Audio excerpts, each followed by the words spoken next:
नमस्ते शिक्षक साथियों, आपका आपके चैनल टीचर हेल्पिंग हैंड में स्वागत है।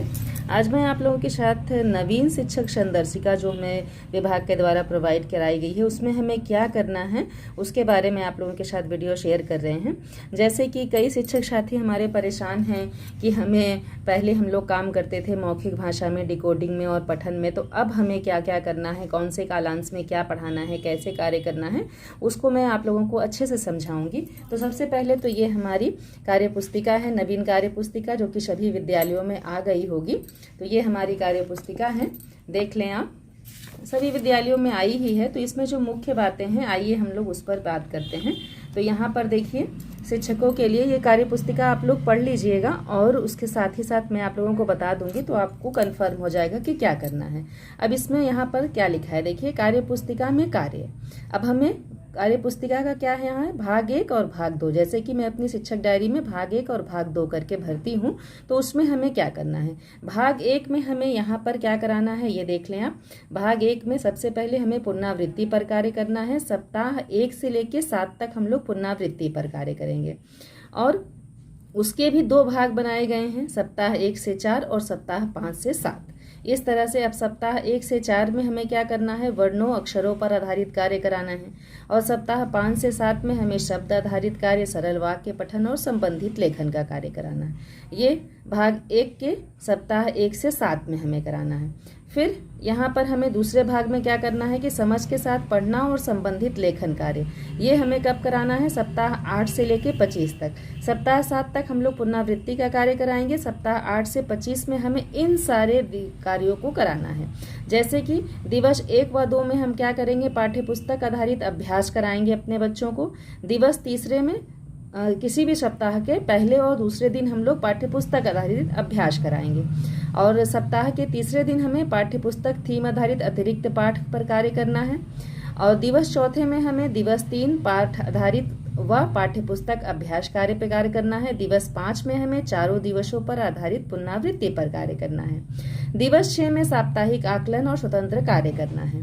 ये स्वतंत्र कार्य से यहाँ ये मतलब है कि जो हम लोगों को रेमेडियल वर्क कराना है वो इस बार कार्यपत्रक इसमें नहीं दिया गया है, उसे स्वयं से हमें बनाना है, इसलिए यहाँ स्वतंत्र कार्य ऑब्लिक में दिया है।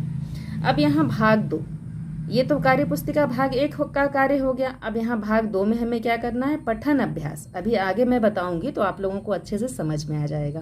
भाग 2 में हमें पठन अभ्यास सप्ताह 1 से 7 पर कार्य करना है और फिर सप्ताह 8 से 25 में हमें प्रवाहपूर्ण पठन पर कार्य करना है। अभी आगे मैं आप लोगों को दिखाऊंगी तो आप लोगों को अच्छे से समझ में आ जाएगा। अब नीचे देखिए, प्रवाहपूर्ण पठन के अभ्यास का तरीका।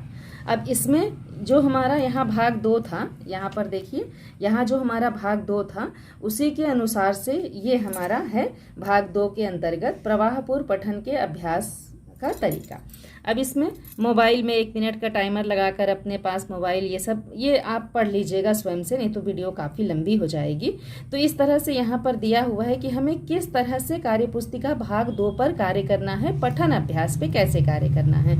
और साथ ही साथ यहाँ देखिए, यहाँ स्तर भी दिया है कि बच्चों के स्तर के किसी एक बॉक्स में निम्नलिखित मापदंड के अनुसार टिक पर निशान लगाएं। स्तर 1 में क्या है कि एक भी शब्द सही नहीं पढ़ा गया या अधिकतम 5 शब्द सही पढ़े गए। स्तर 2 में क्या है, वर्ण अक्षरों को जोड़कर शब्द पढ़े गए। स्तर 3 में शब्द दर शब्द पढ़ा गया व वाक्यों पर ध्यान नहीं दिया गया। शब्द 4 में वाक्यों को वाक्य की तरह पढ़ा गया। तो इस तरह से यहाँ पर देखिए लिखा है कि यह प्रक्रिया शिक्षक सप्ताह 8 से 25 के दिवस 1 से 4 के तक प्रतिदिन कक्षा के 25% बच्चों के साथ करेंगे। जो हम लोग समूह बनाएंगे उसके 25% बच्चों के साथ करेंगे। इस प्रकार प्रत्येक सप्ताह हर बच्चे के पढ़ने की गति को मापा जा सकेगा। तो इस तरह से हमें स्तर 1, स्तर 2, स्तर 3, स्तर 4 पर कार्य करना है। यहाँ तक समझ में आ गया। अब आइए हम लोग देखते हैं। तो ये हमारी कार्य पुस्तिका ट्रैकर है, ये भी हमारा सप्ताह 1 से स्टार्ट हुआ है, देख सकते हैं आप। और उसके बाद फिर ये इस तरह से सप्ताह 13 में हम लोग कार्य करेंगे सार्वधिक पुनरावृत्ति और सार्वधिक आकलन पर, और यहाँ सप्ताह 21 पर हम लोग कार्य करेंगे। सप्ताह 25 तक का ये हमारा कार्यक्रम है। तो सबसे पहले तो ये जान लें कि ये हमारा 25 सप्ताह का कार्यक्रम है। अब आइए इसको देखते हैं। तो इसमें क्या है कि हम लोग ये समझें कि भाग 1 में हमें क्या क्या करना है। यहाँ देख सकते हैं ये भाग 1 है, मतलब कार्यपुस्तिका का भाग 1 है ये। तो भाग 1 में सप्ताह 1 में अभ्यास 1 से 5 तक हम लोग पुनरावृत्ति पर कार्य करेंगे सप्ताह 1 में। सप्ताह 2 में हम लोग 6 से 10 पुनरावृत्ति पर कार्य करेंगे। सप्ताह 3 में हम लोग अभ्यास 11 से 15 की पुनरावृत्ति, और सप्ताह 4 में अभ्यास 16 से 20 की पुनरावृत्ति पर कार्य होगी। तो ये हमें पुनरावृत्ति पर कार्य यहाँ तक हम लोग करेंगे सप्ताह 4 तक। तो आइए अब हम लोग जैसे ये देख लीजिए, यहाँ पर लिखा है पुनरावृत्ति। तो हम लोग ये पुनरावृत्ति जो हमारी पिछली संदर्शिका थी उसकी पुनरावृत्ति पर हम लोग कब तक कार्य करेंगे, सप्ताह 4 तक कार्य करेंगे। तो इसमें हम लोग आइए देखते हैं, जहाँ हमारा सप्ताह 4 है, ये हमारा सप्ताह 4 यहाँ पर, यहाँ देखिए ये सप्ताह 4 का साप्ताहिक पुनरावृत्ति है। और उसके बाद फिर ये मैंने सीख लिया आकलन के साथ, ये हमारा चौथा सप्ताह यहाँ पर समाप्त होता है। अब यहाँ आते हैं हम लोग अपने 5वें सप्ताह पर। तो 5वें सप्ताह से हमारा पाठ स्टार्ट होगा, मतलब एक पाठ हमारा पूरा एक सप्ताह चलेगा। जैसे ये मुर्गा और लोमड़ी पाठ है, पाठ 2 हमारा, तो ये हमारा 5वें सप्ताह के हर दिन हमें इस पर कार्य करना है, दिवस 5 तक। दिवस 5 तक हम लोग कार्य कर लेंगे।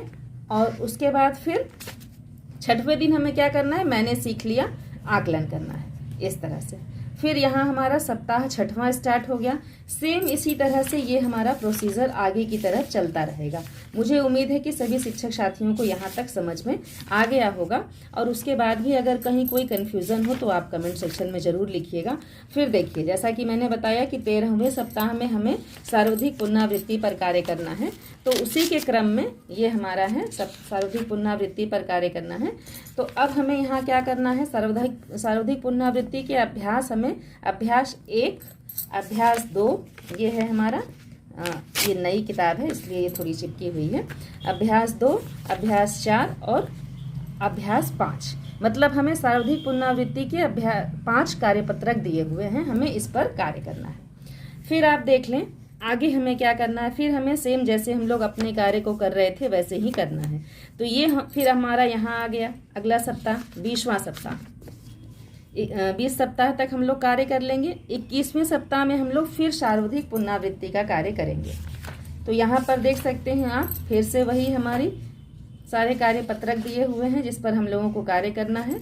और फिर इस तरह से हम लोग आगे की तरफ बढ़ते चलेंगे। अब आते हैं अपने 25वें सप्ताह पर। जब हमारा 25वां सप्ताह हो जाएगा, जितने हमारे उसमें पंखुड़ी में जितने पाठ हैं सभी पर यहाँ कार्य किया हुआ है। ये अच्छी बात है कि इसमें सभी पाठ पर कार्य किया गया है ताकि बच्चे अच्छे से समझें। अब देखिए, अब आते हैं हम लोग कार्यपुस्तिका भाग 2 पर। तो ये पठन अभ्यास जो है ये हमें कार्यपुस्तिका भाग 2 के अंतर्गत कराना है। अब इसमें सप्ताह 1 पठन अभ्यास 1, यहाँ पर आप लोगों ने देखा था, यहाँ जब हम लोग स्टार्टिंग पेज पे थे तो यहाँ पर देखिए यहाँ क्या लिखा है कि भाग 2 में हमें क्या करना है, सप्ताह 1 से 7 पर पठन अभ्यास पर कार्य। मतलब हम लोग यहाँ जो हमारा ये भाग है सप्ताह 1 से हम लोग यहाँ पर शुरू करेंगे, सप्ताह 1 से शुरू करेंगे और हम लोग कहाँ तक चलेंगे, सप्ताह 7 तक। देख सकते हैं आप, ये हमारा है सप्ताह 7। तो हम लोग सप्ताह 7 तक कार्य करेंगे। फिर आते हैं हम लोग अपने 8वें सप्ताह पर। तो 8वें सप्ताह पर जब हम लोग आएंगे तो हमें इस पर कार्य करना है, प्रवाहपूर्ण पठन अभ्यास। संदर्शिका में बहुत अच्छे तरीके से ये दिया हुआ है। जैसा कि मैंने आपको बताया था अभी स्टार्टिंग में कि यहाँ पर हमें स्तर 1, स्तर 2, स्तर 3, स्तर 4 इसमें सब कुछ हमें लिखना है। तो उसमें यहाँ पर भी देखिए लिखा है सही पढ़ा गया शब्द की संख्या, कुल शब्द 27 है इसमें। अब इसमें सही शब्द कितने हैं यहाँ पर लिखना है हमें, बच्चा हमारा कौन से स्तर में है, तो ये हमें इस तरह से इसे फिल करना है। तो ये हमें 8 सप्ताह से लेकर के सप्ताह 8 से लेकर के देखिए हमें कौन से सप्ताह तक इसे करना है, सप्ताह 25 तक। तो ये भाग 2 हो गया और इस तरफ जो हमारे ये सब वर्क हैं ये हमारा भाग 1 हो गया। तो इसी के अनुसार हमें कार्य करना है। मुझे उम्मीद है कि सभी शिक्षक साथियों को अच्छे से हमारे द्वारा समझाई गई बात अच्छे से समझ में आ गई होगी। और फिर भी अगर किसी शिक्षक साथी को कोई कन्फ्यूज़न होता है तो कमेंट सेक्शन में लिखिएगा। मिलते हूँ आप लोगों से अगले वीडियो में, तब तक के लिए नमस्ते।